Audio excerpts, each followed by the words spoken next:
We are now into day 3 of the strike at a number of Metro grocery stores in the Greater Toronto area. 3,700 workers walked off the job Saturday at 27 stores. Many of those workers were declared essential during the pandemic when stores needed to stay open. So, should that label apply now? The workers, united, will never be defeated. The resolve on the picket line remains strong. Striking workers say many of them can't even afford to shop at the store they work at. And I can't afford to, pay my student loan. I can't afford to pay rent. And that's ridiculous. Even if I can't shop at Metro, what's the point of working for a company that won't pay me? None of us make enough money to even shop here. None of us. Salary and benefits are at the heart of the dispute. Full-time employees make between $20 and $25 per hour, while part-time workers make between $18 and $21 per hour. Demands that some labor lawyers say are not unreasonable. We've all seen rising cost of food. We are all hearing the stories about grocery retailers doing phenomenally well. And what's interesting here is that general public can go elsewhere to get their food. Lublin believes that will put pressure on the grocer as it sees profits affected. Profits that have only grown in recent months. This company is making massive profits, and the workers that work at these companies, at this company, deserves to get fair wages. The union and company had negotiated a tentative deal, but it was rejected by workers. Metro says the offer was fair. We believe, in conjunction with the negotiations, that we have offered very competitive wage increases. We've offered improvements to benefits and to pension as well. During the pandemic, when everything else was shut down, these workers were deemed essential and called heroes. Metro was one of 3 chains to even give employees a $2 per hour pay bump in the early days of the pandemic. Despite pressure to bring back the so-called hero pay in subsequent waves of the pandemic, it never did. So you know how it works. We ask you this question every day online on our Twitter page at CTV The Debate. And this is the question today. Should grocery store workers be labeled as essential for good? Because we know that they were during the pandemic. Let's bring in Toula. Let's bring in Reshmi. Reshmi, you start us off here. Do you think that that label should apply to them and that they should be considered essential workers? We heard it from the workers right there. They cannot afford any of the food that they are stocking or maintaining, and that needs to be addressed. I don't know if deeming them essential is going to help with the morale that you just heard from those brave workers who are speaking to the media. It's a living wage. I think we need to make the minimum wage more affordable. And I know people talk about how that's going to hit the economy or companies will just make customers pay more. I'm sure something will balance out because this isn't the first strike we're talking about on your show, Mike. We're going to continue seeing people who have the ability to get their employer's attention find any means to do just that. And it's interesting, Toula, because, people can go to any grocery store, as one of the labor lawyers had said in that package, that it really doesn't matter when you consider the choice that's out there. But the fact that we had at one point said that they were essential. Now, we know that if we do put that type of label on them legislatively, then that means that they can't strike. But are they too important for us to have them go out like this when you consider that 27 stores now are closed in the GTA? No. I don't believe that they should be labeled essential. I think there were reasons for them being labeled essential during the pandemic because we needed them, and they were rewarded to a certain extent by an extra, bump in pay.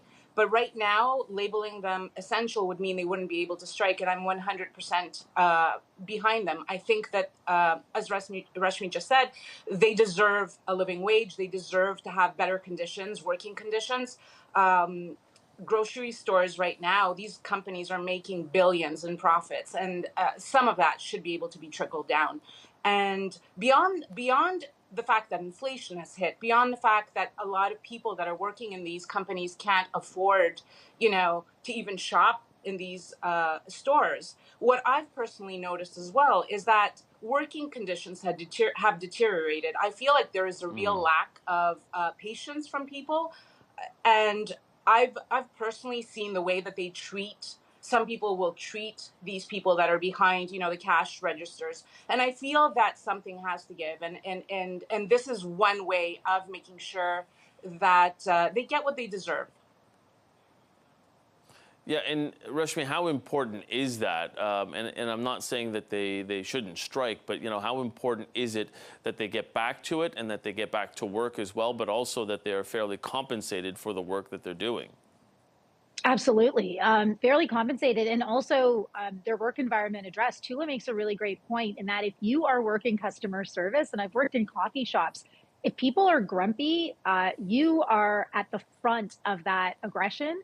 And if your employer is not making your work environment any better, it's going to take a toll on your mental health. You are just going to dread going to work if you have to deal with frustrated people who you agree with because you are dealing with an affordability crisis as well, right? I don't know how you can lift that morale without extra pay as well. It's like people are saying, you can't pay me enough. Yeah, that's true. And it's Toula, you had mentioned this earlier. Let's put up that graphic once again. When you consider the amount of profits that some of these companies are making, the last reported profits that we'd seen anyways of the big three, that's Loblaws, Sobeys, and Metro, more than $100 billion in sales in 2022 alone, $3.6 billion in profits. When you consider all of that, does it make any sense in your mind that these workers are not being paid more, but actually on the flip side, that more of these sort of self-serve caches are being installed, and really what is happening is the workforce is being eroded away? Mm-hmm. Yeah, I've personally seen many efforts to reduce the work staff. With these these self-checkout, which by principle, I choose not to go most of the time because I want to support people who are working there and rely on these jobs. And I also feel, just from a very, personal point of view, selfish point of view, like if I'm paying for a service, why am I the one bagging my groceries? I feel like there are people there that are being paid and that's their job and they should be doing it. I do feel that these companies are making so much money right now that it's only fair that these workers see some of that in better compensation, better working conditions, more money, at the end of the day in their wallets. I think it's fair. And and the threat of a strike without them being essential, I think will only kind of hasten negotiations and will force the companies to kind of reach some sort of satisfactory deal. Because, as was mentioned, people can go elsewhere. Yeah. And if they're closed and they're not making those profits, then it does affect their bottom line.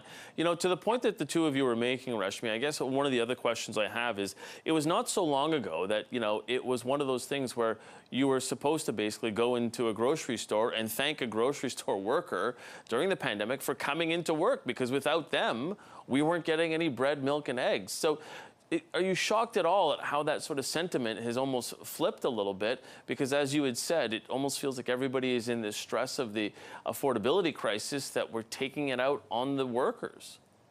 Yeah, absolutely. Right. I mean, we have frontline healthcare workers, we have grocery store workers, we have pretty much anyone who's worked a minimum wage job going to factories during the pandemic, especially here in Ontario, I don't know, building furniture for some reason. And then they keep their heads down. They expose their families to a virus that they don't understand. They risk everything. And now 3 years later, they lift their heads up and they read in the paper that the rich got richer.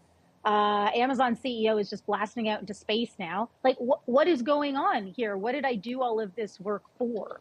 I think employees are having a hard time eating that the rise in gas because of Vladimir Putin is going to cost them. Everything that they need to eat is going to cost them.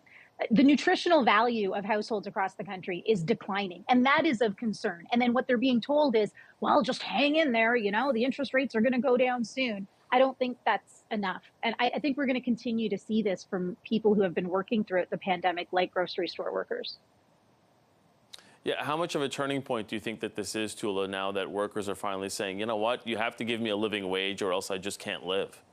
I think it's really important. I think if you were to ask a lot of people on the street, they would, and if they understand clearly what's going on, I think you would see a lot of support for these workers because, these are the average folks. The people that are working in these grocery stores are far closer to what is happening in my life than the CEOs of these companies who are greedy and just want a little bit more of that and want to hold on to a bit more money. I can relate to their struggles. You know, my parents worked in restaurants. I see these people. And there are varying ages, right? Whether they're students who are working part-time, trying to get through school, or whether there are people who have made careers out of working in these grocery stores, they deserve a living wage. They deserve to be treated well. And I feel that it's really unfortunate when I hear arguments against them needing to strike, because I feel like our memories are short. It was not too long ago when we were, you know, I had the privilege of staying in my house and working on my laptop, doing my white-collar job,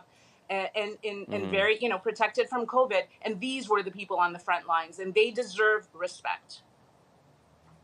Yeah, and continue to deserve that respect. Okay, we're going to leave that one right there.